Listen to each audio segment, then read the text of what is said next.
and that is the basis on which we should engage with his candidacy.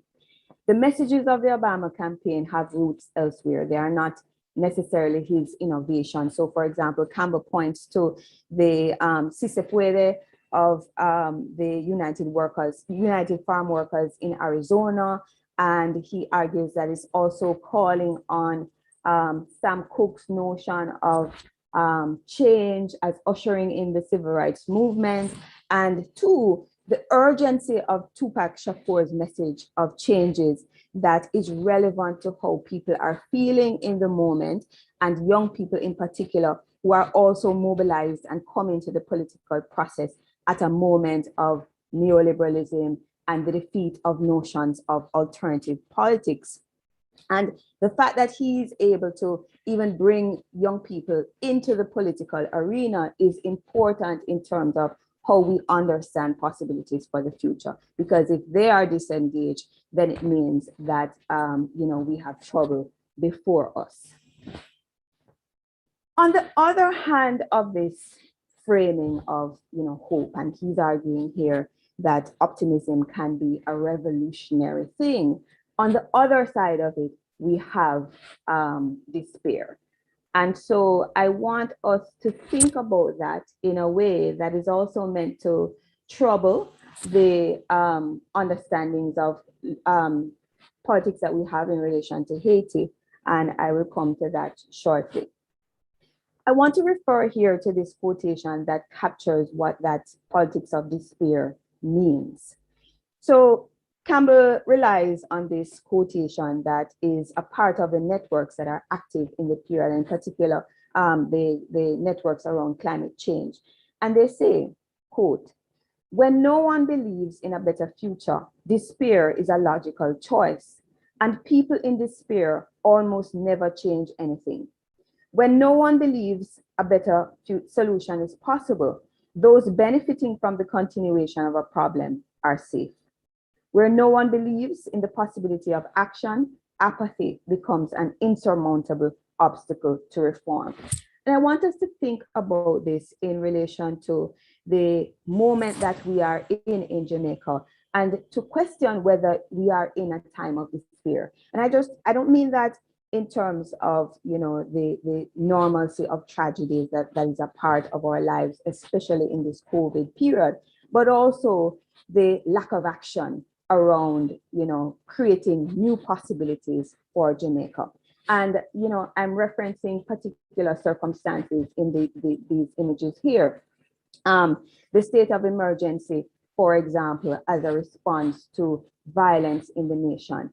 And before we even get to the state of emergency, we have to ask, what are the roots of this high violence that we are experiencing in Jamaica? Should we think about it as a form of powerlessness, as a kind of violence that is turned inward? And in that sense, it suggests that though this is not a violence that is concentrating around political organization, etc., it is a form of social unrest that is reflecting the levels of powerlessness within the society. And then when the state responds in like form with forms of violence and militarization, it too is reflective of a kind of powerlessness, a lack of ideas, and a lack of, most critically, a will to change the social circumstances that lead to violence in the first place. And by implication, what I'm arguing is that the kind of change that is necessary means changing the social order altogether in Jamaica. I'm also referencing here the corruption perception index. And you would notice that there's a slight shift between 2020 and 2019, and it actually it was the same shift between 2018 and 2019. But the indication here is that we are 66 points, or were in 2020, 66 points from a country that we would perceive as not corrupt. 100 is the best score that you could get. The other context, and I reference corruption here because there is a way that we think about it as unimportant to political life in Jamaica. And we argue that corruption doesn't matter in elections. But I would suggest that one of the reasons that we may see high levels of disengagement and depoliticization within the population is the very fact that politics is perceived as a dirty game, and for that reason, people do not want to engage with it. And that shows itself in voter turnout. The last election was 37%. And though it was a COVID year, and that may have had some impact on whether or not people chose to come out to vote, the previous election was at 48%. Now, if you think about that relative to the period between the 1960s or first electoral cycles, well, we would have had elections in the pre-independence period, but I want to focus on the independence period. Between 1962 and 1980, voter turnout was on the high side in the 70s. At its height, it was in 1976 when voter turnout was at 85%, and in 1980 when voter turnout was at 87%. So it indicates that something has happened that has caused the population to decide that there is no point in engaging in the political process, and that has implications for the possibilities of change in our society. So I wanted to turn to this idea of revolutionary politics that I'm shifting to, and specifically to think about the Haitian Revolution, the Cuban Revolution, and the legacy of those revolutions in the present. But I want to start with a quote from Che Guevara that Horace Campbell uses to introduce the importance of how he's seeing hope, or how he's locating hope in the politics of revolutions. And the quote is, or reads, "The true revolutionary is guided by strong feelings of love." Now, we don't necessarily associate political life with feelings of love, but what it is calling our attention to is this notion of respect for the human being. And that there is within that notion of respect for the human being an understanding that our future is shared, and that there is a belief in a better future that can arise out of respect for the human being. So if we are thinking through that revolutionary lens that Che Guevara offers us, and thinking about the Cuban Revolution and the Haitian Revolution and what they offer us for thinking about our present thereafter, we have to consider the fact that revolutions are important because they achieve an overthrow of the existing social and economic order. And though their roots are in the old order, new ideas and new forms of mobilization propel them to go beyond that which exists and to create change that is profound. The two revolutions that I want to focus on are important because they are Caribbean, but they're also important because of what they contributed to the world in terms of change and possibilities for change therethrough. In the case of Haiti, if you have ever read The Black Jacobins, written by C.L.R. James, James is arguing that the Haitian Revolution arises out of the French Revolution. But as we understand it more, we understand that that is not the case. Yes, the French Revolution creates a context, it destabilizes the politics of Haiti, but Haitians have other understandings that go beyond the ways in which the Americans, the French, the Europeans overall understand liberty, equality, and fraternity. Because though they are arguing for these, wonderful ideas, they all condone slavery. And in the midst of the French Revolution, for example, there is also a deep chauvinism, Campbell argues, that shows itself in the war making of a figure like Napoleon Bonaparte.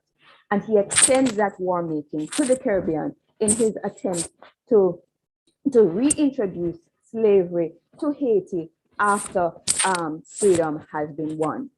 Of course, we know he loses and Europe loses. Now, the Haitian Revolution is very important to the European project. And it's important because of the extent to which Haiti was a maker of wealth in the European world, and more specifically in the French world. In the case of Britain, in 1789, its total export trade amounted to 27 million pounds. In the case of France, it was 17 million pounds, and out of that, Haiti accounted for 11 million of that wealth generation. Now, this is on the backs of Africans. At the same time that Europeans are getting wealthy and are able to enjoy the spoils of their wealth, an African who is enslaved in Haiti has a life expectancy of 10 years. And that is indicative of the brutality of the conditions under which they are in. Now, one of the implications of that is that there's this constant trade in Africans. So this constant replenishment of Africans coming onto Haitian soil.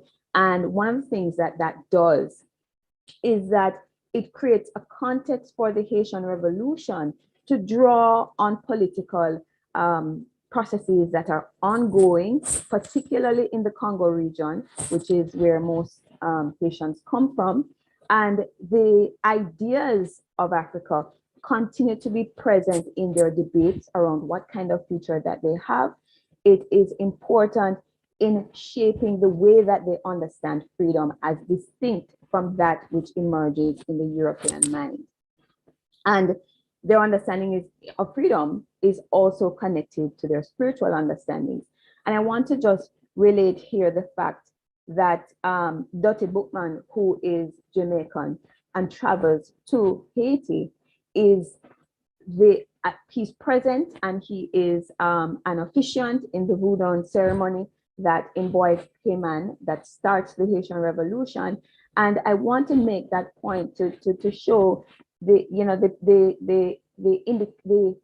proximity of these spaces to each other, and to show that people are on the move and they are generating processes within these countries in a way that says that, it's not enough to think about us or ourselves as Haitians, Cubans, and Jamaicans. We are coming out of the same spaces, coming out of the same histories, and in a very real sense, we oftentimes have the same ambitions, and in particular as it relates to the challenge to create freedom for ourselves.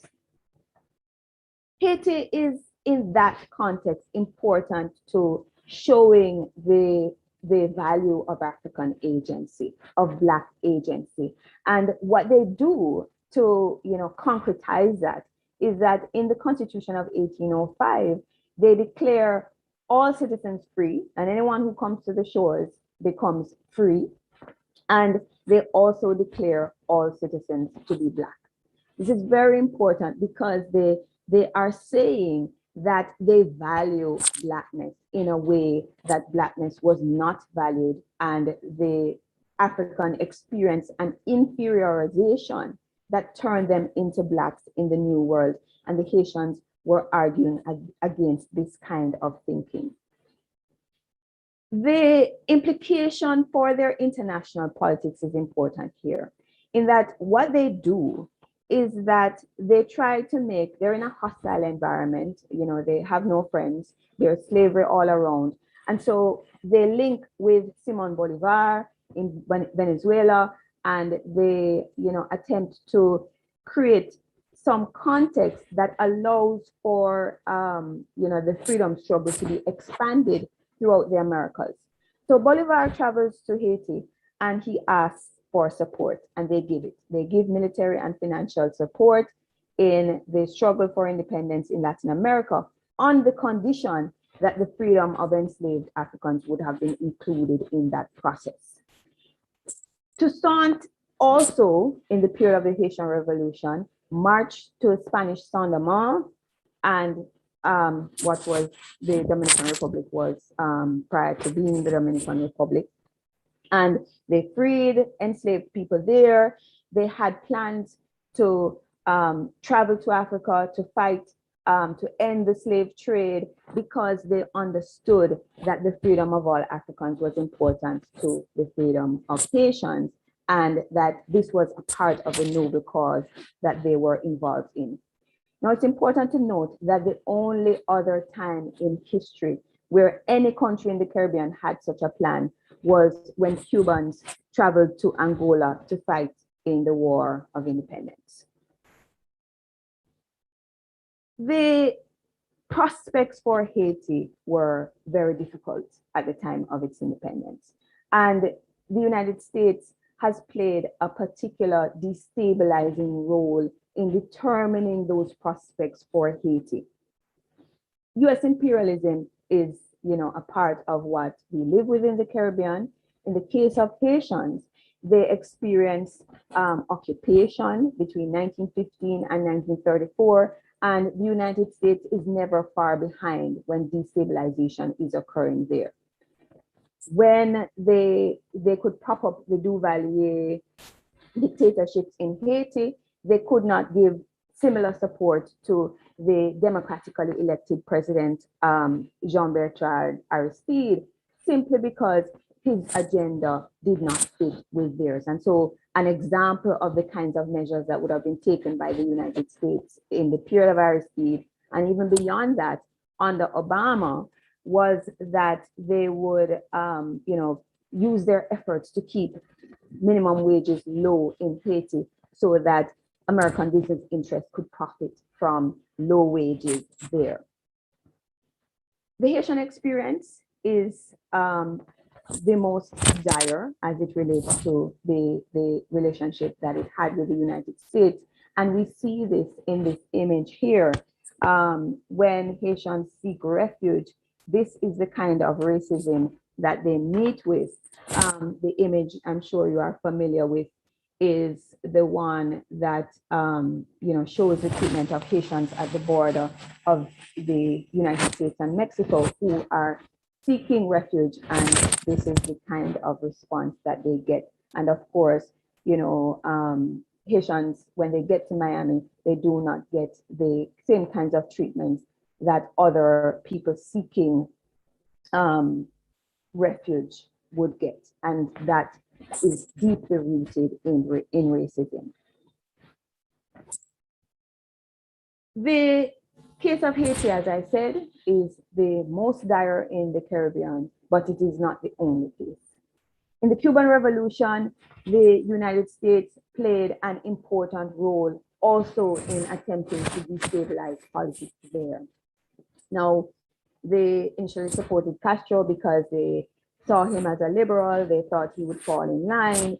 But once Castro began to nationalize the Cuban economy, they met with a different United States.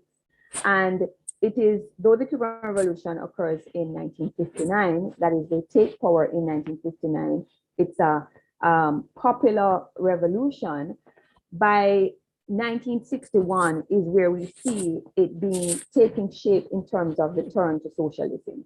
And what is being emphasized in this revolution is social equality over the kind of political liberty that would be emphasized in the United States or in Europe. Social equality has to be thought of in the context of the histories of people who had been, dehumanized, whose impoverishment is tied to their history. And for the Cubans, they decided that they would seek a society that was to create a society based in socialism, in which the outcome that they were interested in is one where people could live in reality as equals, not equals before the law, but as equals in terms of their social conditions. Now, that doesn't work with capitalism. US interests in Cuba were deep. By 1926, the United States had what amounted to $1.36 million invested in sugar, railways, mining, tobacco, banking, commerce, real estate, and other investments. So they have a clear interest in securing their wealth. And the turn to socialism suggests that their wealth is not going to be secure. The implications of this turn is that the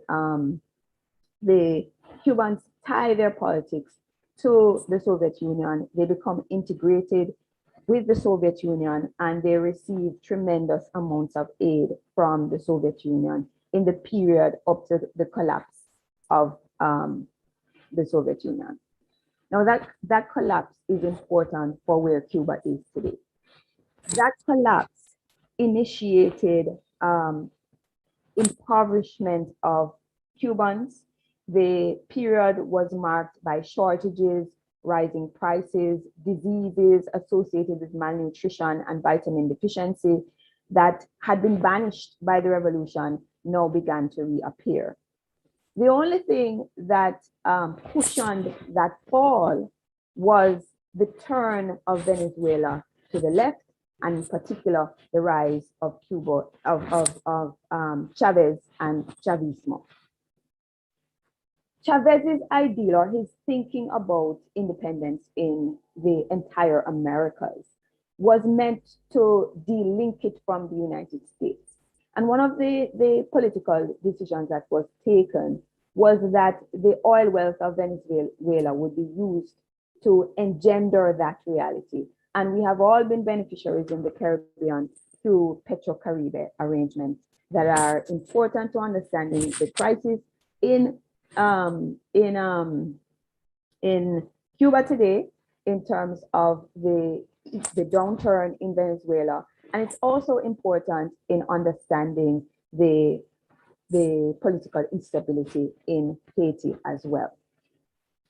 In the case of Cuba, Venezuela signed oil agreements that would allow Cuba to pay for oil with contingents of doctors and sports instructors. And Cuba has cared for up to 5,000 Venezuelans in Cuban hospitals. They welcomed hundreds of students to its medical schools. And this latter feature is a part of Cuban internationalism. Cuban internationalism as a part of the Cuban Revolution included their support to liberation struggles in Africa, in Angola, for instance. It included health diplomacy, education diplomacy, and it is their investment in those sectors of their society that has afforded that and has allowed for, in the time of COVID-19, Cuba being the only country in Latin America and the Caribbean to create its own vaccine. They have actually 5. And their ambitions for the vaccine is that they would be provided not for profit to the entire region. Very important in that what they are doing or what they have done is to provide us with an anti-capitalist alternative that is not, war-seeking. It's not based on conflict and confrontation, but rather on cooperation. Very different than the role that the United States has played in local politics. Now, I want to focus just for a second on Angola, because Angola is important in terms of the connection between the African populations of Cuba and the Cuban Revolution. A part of the contradiction of the Cuban Revolution is that it didn't want to deal with the racial question. It didn't want to deal with, as I want to refer to it as here, the fear of Haitianization. That fear of Haitianization is something cultivated in the white mind around the independence of Haiti that presented Haiti as a fear to the rest of us, even while in reality, if you were an African enslaved in the period of the Haitian Revolution, you would have wanted to be there. If you were an African enslaved after 1805, you would have wanted to find yourself in Haiti because the prospect of freedom was just next door if you were living in Jamaica. In the case of Cuba, their independence war was, or struggles, let's call them, was tied up with the question of slavery. And that's different than the English-speaking Caribbean. As you know, there's a 130-year gap between independence and emancipation in the English-speaking Caribbean. In those wars with the Spaniards, the figure of Antonio Maceo and Maximo Gomez emerge as important. They carry the bulk of the fighting against the Spanish in Western and Central Cuba, but they were not given recognition that was given to white politicians during that time. The war machine ignored calls for supplies and troops, and nonetheless, they defeated the Spaniards.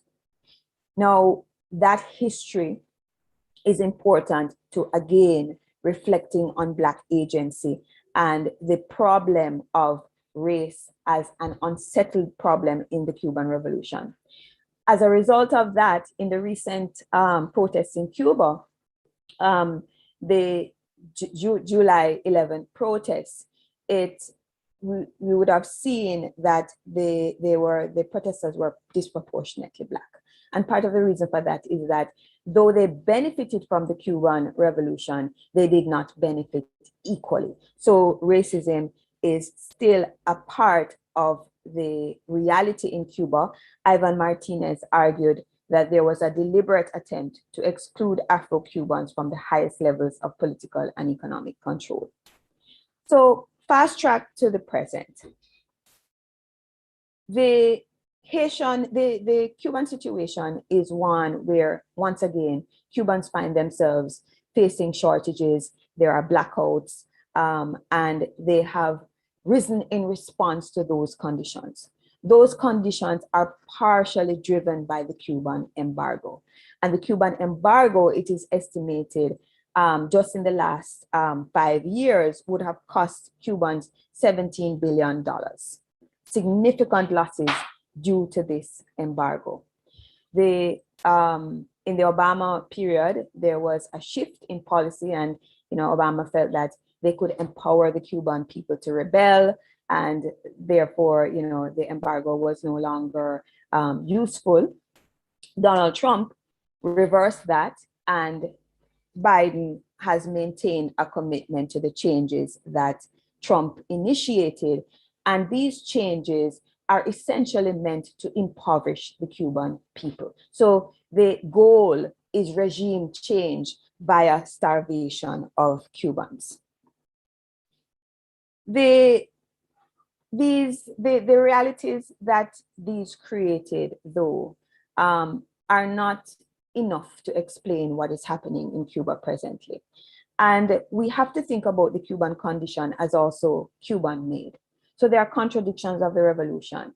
There are ways in which, as Cuba enters, it is still a socialist country in a capitalist world, but it is flirting with capitalism at times. And so one of the things that is happening is that labor laws are non-existent in the private sector in Cuba. There is reduced focus on agricultural reform and the expansion of the hotel sector. And these contradictions are showing themselves in people's everyday lives. And so the protests, while calling for food and vaccines, because this is a time of COVID, and of course, COVID has implications in Cuba as well, they were also calling for freedom. And here, the tying of food rights to freedom or political life is essentially calling for a rethinking of the Cuban Revolution. And it does not mean that Cubans have, want to depart from socialism, because among the placards in the protests was yes to socialism, no to repression. And so what they are calling for is a rethinking, but the value on social equality remains strong in Cuba today.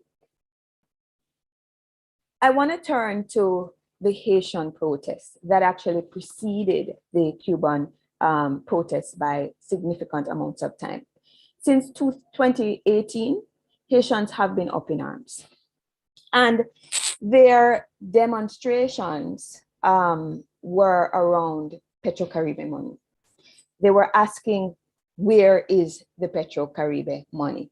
Because there was no evidence that the efforts of Venezuelans to assist with improving Haitian conditions was having any bearing on the lives of ordinary Haitians. In the case of the Petro-Caribe arrangement in Haiti, Haiti would only pay 60% upfront to Venezuela for oil and would pay the rest at 1% interest for the next 25 years. That payment would save the Haitian government $100 million per year to supply basic needs and services, to build hospitals, clinics, roads, and schools. And though the Venezuelans provided in total $4.3 billion in cheap oil, it cannot be accounted for. $3.8 billion of that money has simply disappeared. And the Haitian population was angry and asking for the resignation of President Jovenel Moise, who was implicated in the disappearance of these monies. But they started before Moise with Martelly, and both of these leaders had the support of the United States government. In May 2019, Haiti's Superior Court of Auditors and Administrative Disputes charged two companies belonging to Haitian President Jovenel Moise with, quote, collusion, favoritism, and embezzlement, directly linking the president to massive corruption in spending about $2 billion from Haiti's Petro-Caribe Fund. So here we have a situation where corruption has led the Haitian population to demand accountability in their politics. And they have continued to protest the conditions that have arisen out of the poverty that is associated with these contexts. Now, in the 2018 period, when the protests began, at that very moment, the IMF had demanded that Haiti slash subsidies in oil. And of course, once oil prices go up, it means that people's suffering increases because everything goes up with it. This too is related to the politics of the United States and the fact that Donald Trump was able to mobilize Caribbean leaders to assist the United States in its efforts to destabilize Venezuela, said that support that Venezuela had given to the Caribbean through the Petro-Caribe funds was not valued, but also that these countries, the 5 Caribbean leaders who met with Trump are here in this image. These countries were deciding where they would, place power, or where they would give their support in a way that essentially supported American imperial interests in the region. And in the case of Haiti, the Petro-Caribe Fund not only were funds embezzled, but also, given the push from the Trump administration, the arrangement collapsed entirely, even though the Haitians were not paying back funds that they owed to the Venezuelan government in the first place. We are in 2021, protests are ongoing.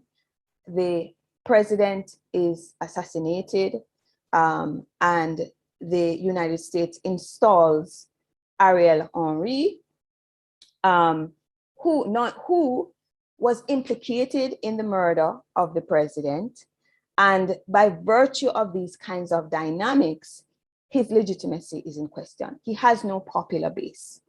On the other hand, we see the emergence of the grouping calling themselves Revolutionary Forces of the G9 family and allies, mess with one, you mess with all, or FRG9. That's an alliance of armed neighborhood organizations that were formed in June 2020. Now, they see themselves as revolutionaries. The Americans say they are criminals. And to give you a sense of how they see the moment, their leader, who was a former police commander, who has become an opponent of Ariel Henry, has argued that, and whereas Henry has no popular base, Jimmy Barbecue, he's called, Cherizier, has a base among Haitians poor, Haiti's poor. And he has called for a revolution against what he calls the stinking, rotten system controlled by the corrupt bourgeoisie, under which 5% of Haiti's population controls 86% of its wealth and resources.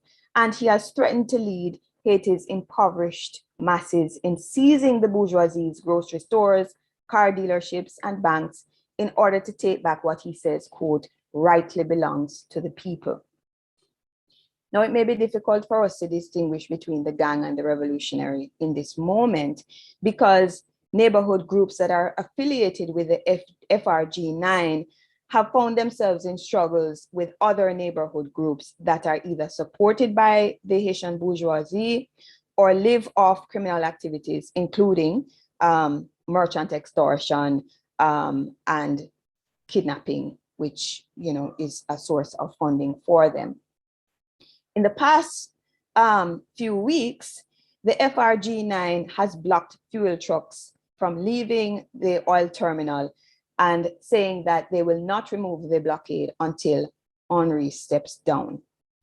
Now, given the legitimacy of Cherizier, this posturing has some popular support, but at the same time, it is the poorest Haitians who suffer from the gas drought that is being experienced in Haiti today. At the same time, the Haitian bourgeoisie has private reserves of oil that they can rely on. So the question becomes, you know, how long will Haiti's poor stand up for the cause? And certainly, you know, these are people who have suffered for a very long time. In response to this dilemma, Cherizier posed has posed Che Guevara's quotation, which I want to share here with you, as a way to think about what is at stake. And he says, whoever does not have the courage to rebel does not have the right to lament, which brings us back to our own situation. And whether we are in a moment of despair, and despair as reflected in or in action as it relates to changing the conditions that we face on the ground. What we learned from the past, and in this case, the Haitian and Cuban revolutions, matter to how we define the future. For us, the questions, and I mean Jamaicans here, the questions of what future we are creating, what we are looking forward to, and what is possible beyond the now is tied to our racial history and whether we are trying to arrive at conditions of self-repair, whether we are valuing Black life in Jamaica, whether we are engaging in a politics of change that secures the environment, secures women and the marginalized, which raises other questions. So everyday questions like, you know, how do we feel about unending wealth accumulation by the few with spiraling inequality and poverty globally and in our nation? What do we make of the absence of children from school since our COVID pandemic? 300,000 children are unaccounted for when we have, several cases of corruption in the Ministry of Education, and we have public resources being allocated to institutions like the military. How do we feel about independent politics and self-determination? And this refers especially to the kinds of relationships we are building with our nations, including with our neighbors, including the United States. Are we participating in imperial politics at home and abroad? While the Haitians and the Cubans might be in turmoil, the difference between Haiti and Cuba and Jamaica, I would argue, is that they are fighting against the oppression that they are facing. In our case, our politics is marked by inaction on the part of everyday people, and we see it at the very basic level when elections come around and people decide to stay home. But we also see it in the lack of questioning of the politics of our leaders and the character of our society, and how we might, become active to make change happen. And that's where I'll end. Thank you very much, Dr. Tim. I will ask for a motion of extension of 10 minutes from members of the Kiwanis Club of Kingston. Those in favor? I so move. Okay, seconded. Second. Thank you very much. Sorry for talking too long, Paul. I was maybe too ambitious with the topic. No problem, Dr. Tim. Yes, I will invite questions from our participants. Oh boy.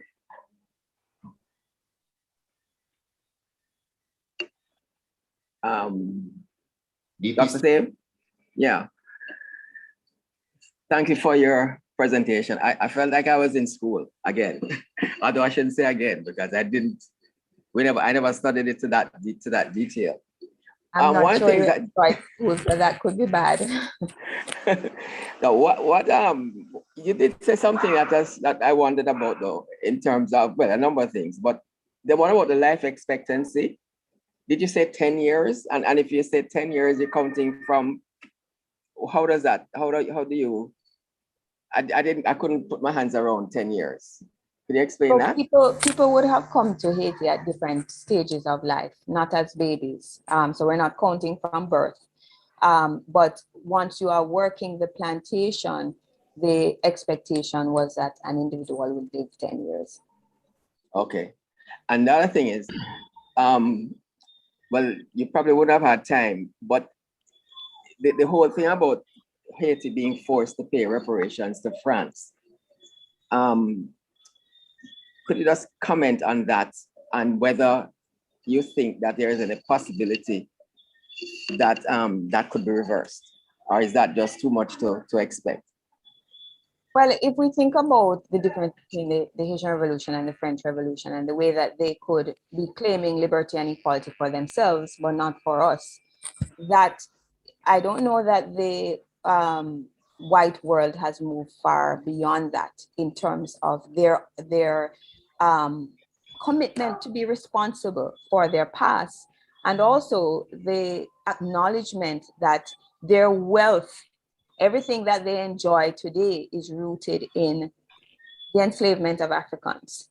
So when Haiti became independent, one of the arrangements that they made in around 1825 was that they agreed to pay reparations to France, presumably for loss of property, etc., etc. But this was in exchange for inclusion in the international community. And they were paying reparations until about 1940. In 2003 or 13, I think, Aristide demanded that, I think it was 2003, demanded that the money be repaid. And he had a figure attached that was to match the figure of the reparations period.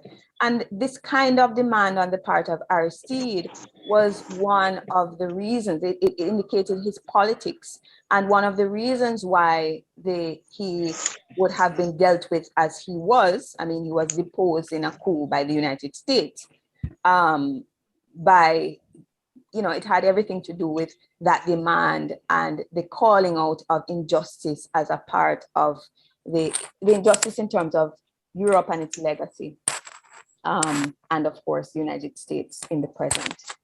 So I'm not optimistic, let me put it that way. Understood. And maybe just a word on Cuba. I kind of thought that after the Castros, I mean, Raul is still alive, I guess, but he has kind of taken a back seat. But the new leaders, are they handpicked? Were they handpicked by royal, or can we expect something different from what I would hope is a new generation of leaders in Cuba? Yeah, I was really wondering what would happen there, because the Castros have exited the scene. Just to say one thing on the Haiti question before. So the reparations question is also important because Haiti essentially started its independence in debt, right? And that has been important to its possibilities for success, right? Everything was set up for it to fail. On the Cuba question, there has been tremendous change in Cuba since the fall of the Soviet Union. But at the same time, there is an attempt to hold on to the ideals of the revolution in a hostile environment. And the question becomes, whether any country in the Americas can decide to do economics that doesn't look like capitalism or an anti-imperial politics when the United States uses its power to destabilize the region, and we have a long history of that. So as internal to Cuba, you have these contradictions playing themselves out, but we want to see the Castros as having a legacy beyond whether or not they're handpicking individuals to follow suit, right? The moment will carry change, regardless of whether or not these individuals want to stay in the past. It's not going to happen. It's not happening. But we can't diminish the value of the meaning of history and the meaning of individuals in our imagination. So Castro is a hero of the revolution, and he is a hero of all people who believe in independence and people on the left. And so that legacy will continue to play out as long as everyday people believe. Now, in the protests, you had pro-state actors as well as anti-state actors. You had a multiplicity of interests playing out, and that too is indicative of the possibility of change. The violence emerged in those protests, some from the state and some between protesters. The Cuban people essentially are going through a process of change, and it's difficult to say where it will end, but there's clearly an indication that the values of the revolution and the importance of Fidel Castro as a hero continues to shape local politics. Thank you. Question? I see. Does anyone? I see. DP Earl. Yes, President. Question. Yes, go ahead. Good, thank you. Good night. Good night, Dr. Thin. I came in late, but what I've heard so far, I am now regretting that I had to miss any. What I wanted to, I don't know if you mentioned anything about an article I read recently suggested that Jamaica really owes a whole lot to Haiti. They gave the story of a slave trader who had brought slaves to Jamaica, but at that time Haiti had just got independence. And when the man went up shore to do business, they took away the boat and reached Haiti, and they got freedom. And then the man came back for his property, but he could only get back the boat. So I'm just wondering how often did that happen, or things like that, that Jamaicans were rescued by Haiti And maybe more of us should be knowing more about our relation to realize that we must look down on others in our region. I don't know how often that happened, but I do know that history as well. And it's very important that the Haitians were not willing to play ball with white powers in terms of securing the freedom of Africans. Once you made it to Haiti, you were free. And that was the logic of their politics. In Okay. fact, before I just leave you, it seems as if we lack people with the gumption, I choose that word preferably, to hold on to beliefs and fight through with it. I mean, Castro showed it, and yet he was looked on as an enemy by those of us who were not, what do you call it, apprising ourselves of the real information, so some of which you gave. Thank you. All right. Kiwanis, you ready to see? Oh, yes. After that, Hi, I'll good evening. BP Marcel, and that will bring us to the end and we move to our vote of thanks. Yes, Kiwanis, the floor is yours. Thank you. Good evening, Dr. Fen. So help me understand what change should look like now going forward in Cuba as democracy is kind of imposed on that country, and some of the values that they once had or shared, such as taking care of each other, now it's somewhat, or it's coming apart. What do you think change will look like as democracy is imposed on that country and takes hold on the country?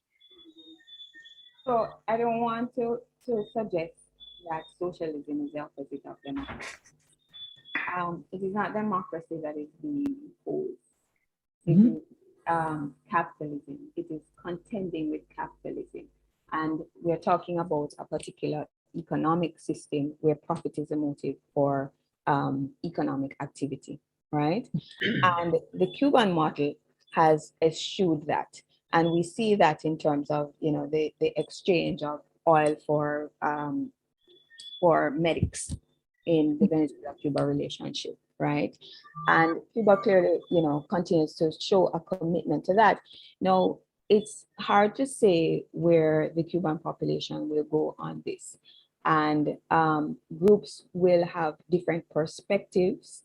If you are Afro-Cuban, you are more likely to be poorer than white Cubans, who are more likely to have family abroad, who are more likely to benefit from US dollars.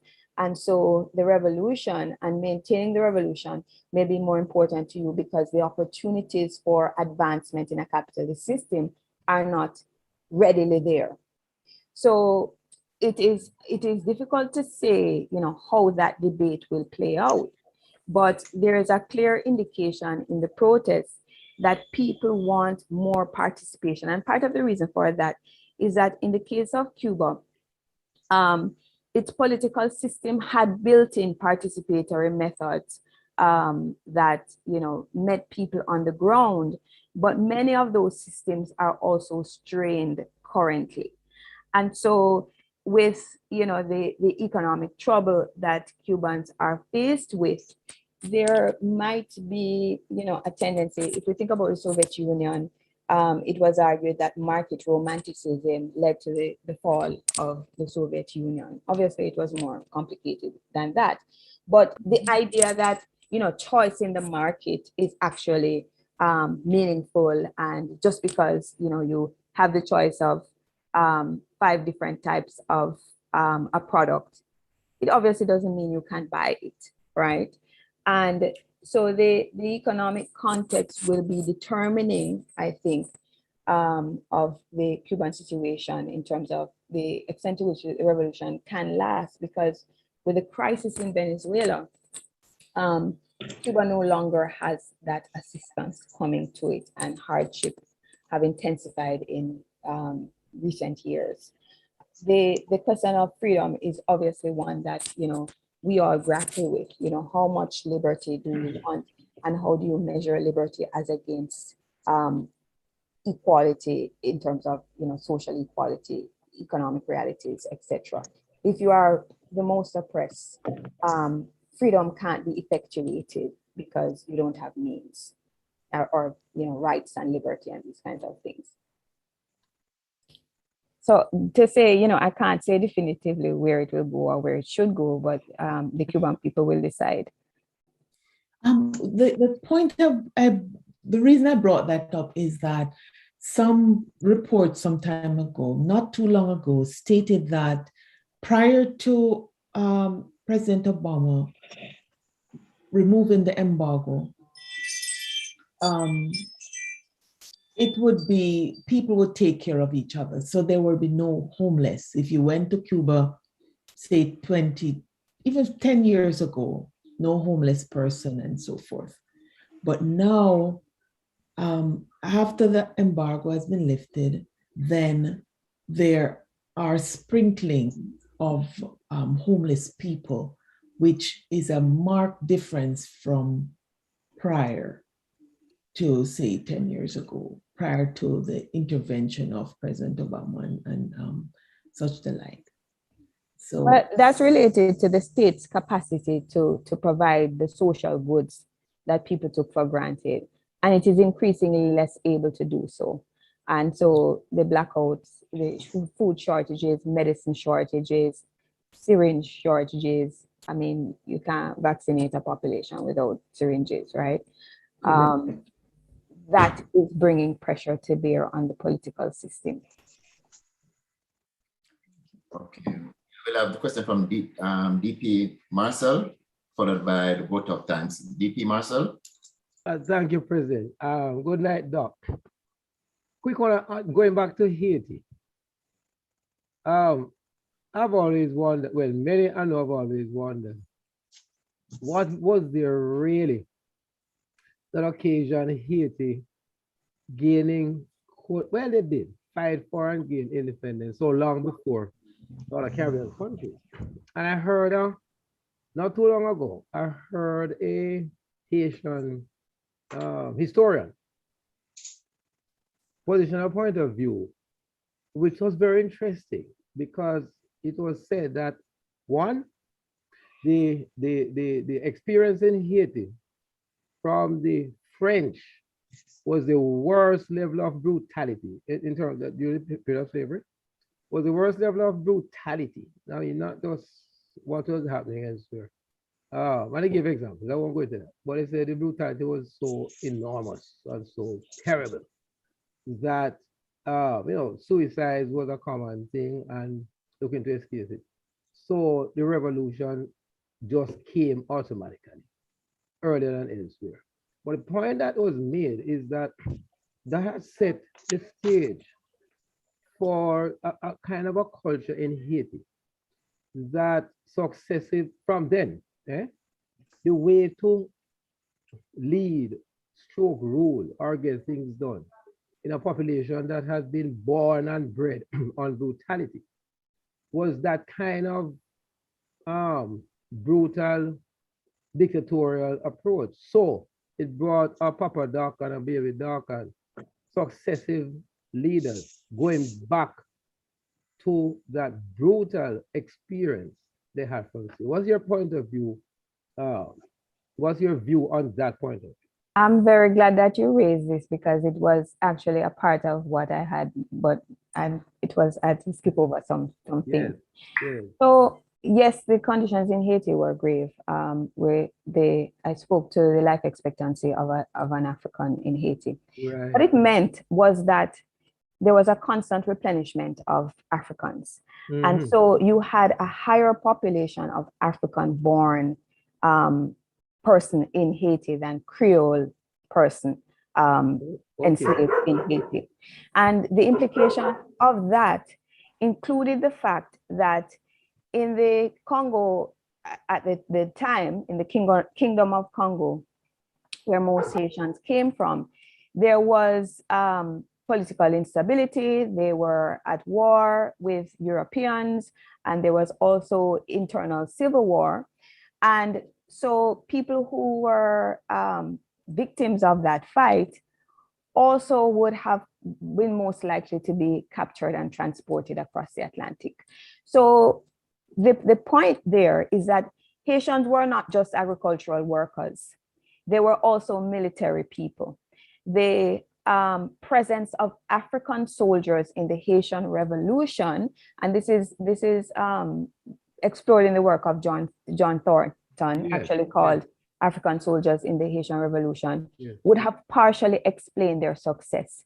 The way that they fought, they used, guerrilla tactics. Mhm. Their fighting methods, including, small fighting in small battalions, amassing and retreating, and again using guerrilla tactics.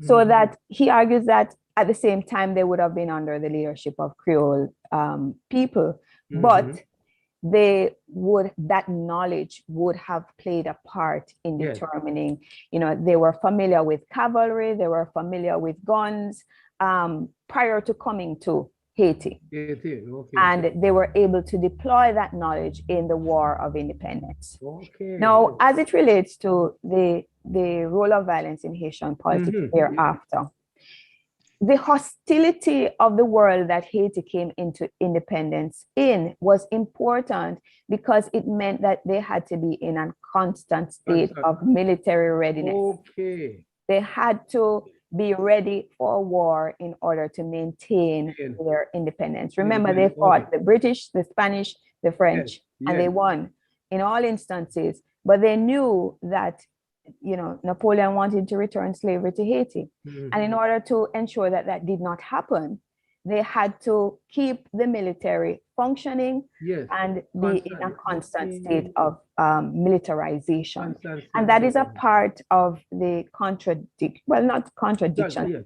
It emerges out of the wider political context that this militarization would also involve, ideas. I mean, militarization and notions of militaries. Mhm. Yes, they use violence. And that has some bearing on the nature of the state. Yes. And their approach to politics and leadership. So violence and militarism has continued to be a part of Haitian politics. Yes. Okay. So Aristide coming in the way he did was almost along with the intentions of the US doomed to failure, because it will take so much for it to work. Anyway, thanks. All right. Thank you very much, Dr. Tim. And to move the vote of thanks for this informative presentation, I'll ask DP Stewart to do so on behalf of the club and our participants. No, it's Ralston who is to do the vote of thanks. Trustee Ralston? Yes. Thank you, President. Are you hearing me? Yes, we're hearing you. Yes, we're hearing you. Apparently, you didn't want me to do it. However, Dr. Maziki Fame. The name Fame to me is very interesting because the only person I have known with that name was a colleague and pilot of some years ago, Patrick Fame. I don't know if you're from the same family, but the level of brightness is common. We want to thank you for not only gracing our screen with a certain amount of pleasantness, but also for the information that you have brought out.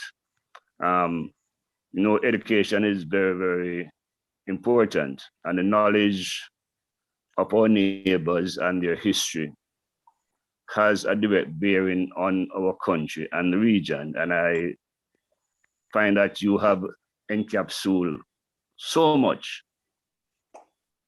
in your talk with us this evening.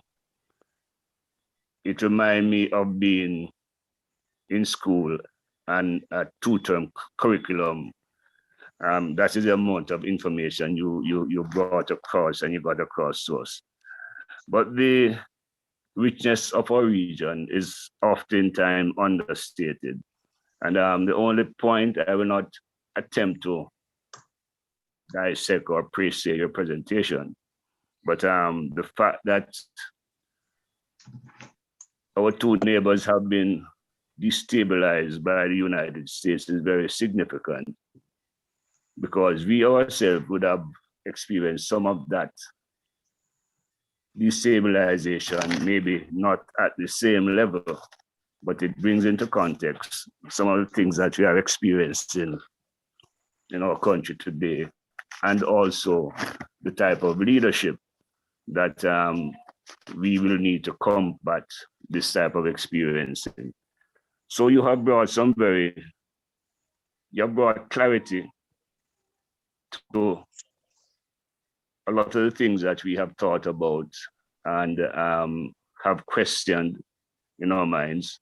And so we want to thank you on behalf of the Kiwanis Club of Kingston for spending what must be very, very valuable time.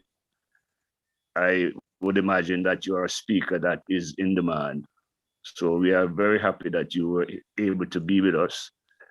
And on behalf of the Kiwanis Club of Kingston, I would wish that you accept a certificate of appreciation that is being presented on the screen presently. And I'm sure that our president will find a way to have it delivered to you. Again, we thank you, and we wish you well as you continue to educate the nation and the people of the nation. Thank you. Thank you very much, Past District Trustee Ralston.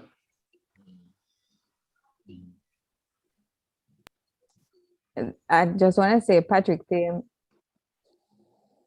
Yes, go ahead, Dr. Thiem.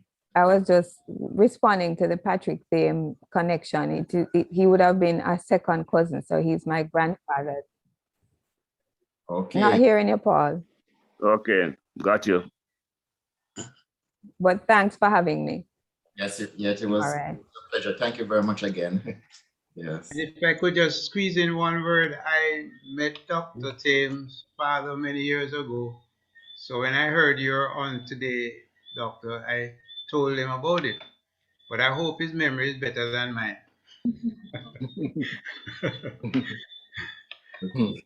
Yes. Yes, noted, past President Earl. We'll have our Sergeant at Arms at this time, DP Desmond. Thank you, President. DP Stewart, can you take down the sharing, sir? Okay, sure. 1 second. Okay. Thank you. Thank you. Good evening, everyone, and thank you for your presentation, Dr. Thames. Let me say that I came on late, so I didn't get to note those with all the transgressions.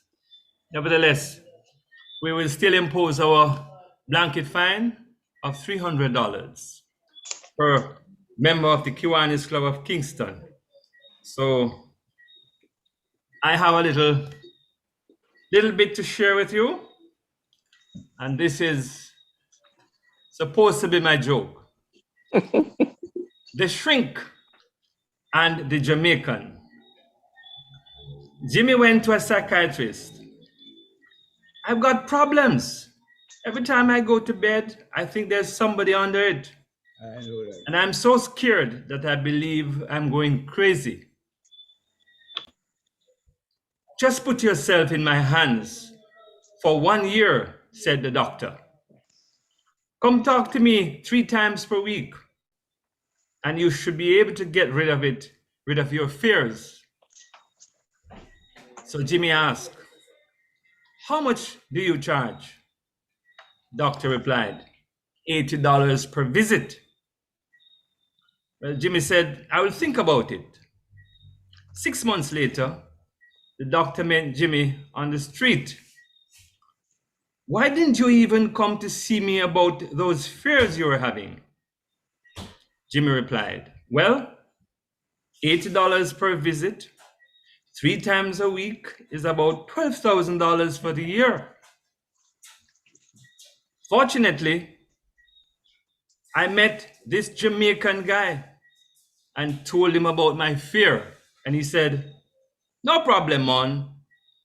Come give me $500 and a dozen red stripe beer, and I will deal with the problem." Well, he cured me. I was so happy to have saved all that money that I went and bought a new car. "Is that so?" asked the doctor. "And how, may I ask, did this untrained Jamaican cure you?" "Well, he just cut the legs off the bed down to the floor, and no one is gonna go under there now, so I'm safe and saved." That's it, President. Over to you.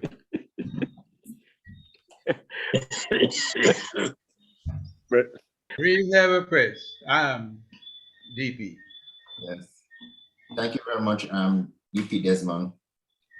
No, sure. Welcome, President. Yes.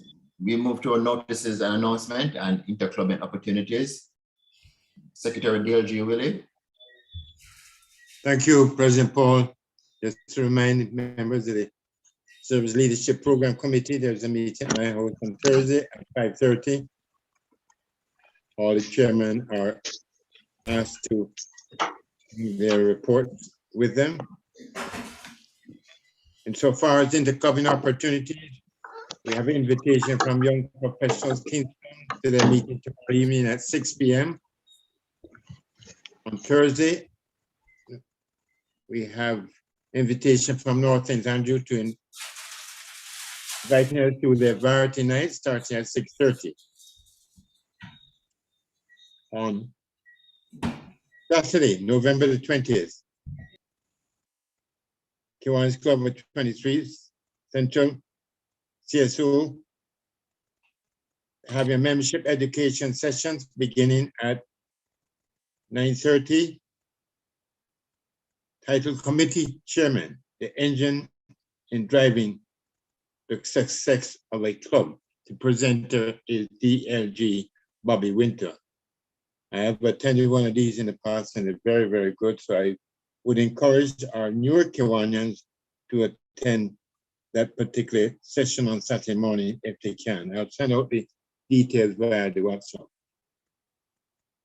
At this time, President Paul, may you want to ask any of the visiting clubs if they have any announcements to make. Thank you. Thank you very much, Secretary DLG Willie. Do we have any announcement from our visiting clubs on our platform?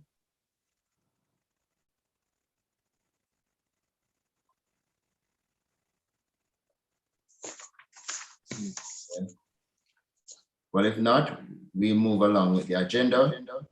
President Paul. Yes, go ahead, Jordan. Good evening, all. So I'd just like to share two other announcements from 23 Central Surrey Online.